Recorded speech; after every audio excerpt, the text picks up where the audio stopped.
किस प्रयोजन से आया हूँ। भगवान विष्णु कहते हैं, हे नारद, मैं अवश्य जानता हूँ तुम्हारे मन में क्या चल रहा है और आज तुम मानव जाति के कल्याण के उद्देश्य से ही यहाँ पर आए हो। इसलिए तुम्हारे मन में जो भी शंका है निसंकोच होकर पूछ लो।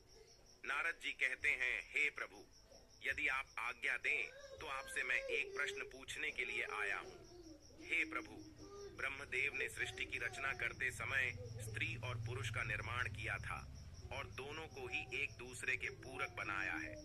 किंतु हे प्रभु, किन्नरों की उत्पत्ति कैसे हुई जो पूर्ण रूप से पुरुष है और न ही स्त्री है।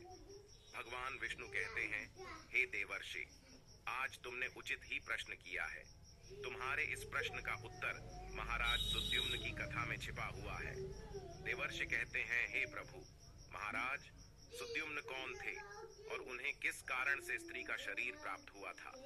कृपया आप मुझे महाराज सुद्युम्न का इतिहास विस्तार से सुनाइए। भगवान विष्णु कहते हैं, हे देवर्षि, आज मैं तुम्हें महाराज सुद्युम्न की कथा सुनाता हूँ।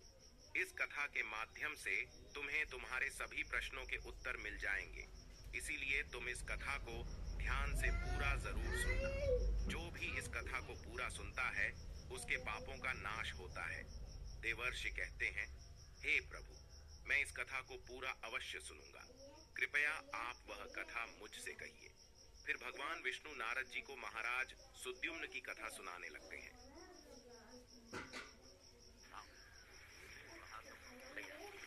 अरे बच्चों, बड़े दिनों बाद दिखे और मान शहर शिफ्ट हो गए का? शिफ्ट तो हमारा घर हो रहा है काका, कच्चे से पक्का। अरे वाह बेटा, मतलब घर बनाने की जिम्मेदारी पिताजी के सर पे डाल के तुम तो शहर फिर से फुर्र हो जाओगे। कहा मिश्रा जी, फिर बांटने लगे जिम्मेदारी का प्रमाण पत्र। आज सुद्युम्न नाम के एक राजा राज्य किया करते थे। वे बड़े ही पराक्रमी, धर्मपरायण, सत्य धर्म का पालन करने वाले शूरवीर और जितेंद्रिय थे। उन्होंने अपने कर्मों से कुल का गौरव बढ़ाया था। महाराज सुद्युम्न दान, शूर और विद्वान थे। उनके राज्य की प्रजा उनसे अत्यंत संतुष्ट रहा करती थी। एक दिन महाराज सुद्युम्न घोड़े पर सवार होकर शिकार करने के लिए जंगल में चले गए। उनके साथ सिपाही और कुछ मंत्री भी थे। महाराज ने अपने कानों में कमनीय कुंडल पहने थे। उनके पास आज गर्व नाम का धनुष था और बाणों से भरा हुआ तरकस धारण करके वे जंगल में भ्रमण करने लगे। उसी जंगल के पास एक कुमार नाम का जंगल था जो बहुत ही सुंदर दिखाई पड़ रहा था। वह वन दिखने में तो अत्यंत सुंदर किंतु भयभीत करने वाला था। उस वन में भगवान शिव की माया फैली हुई थी, जिस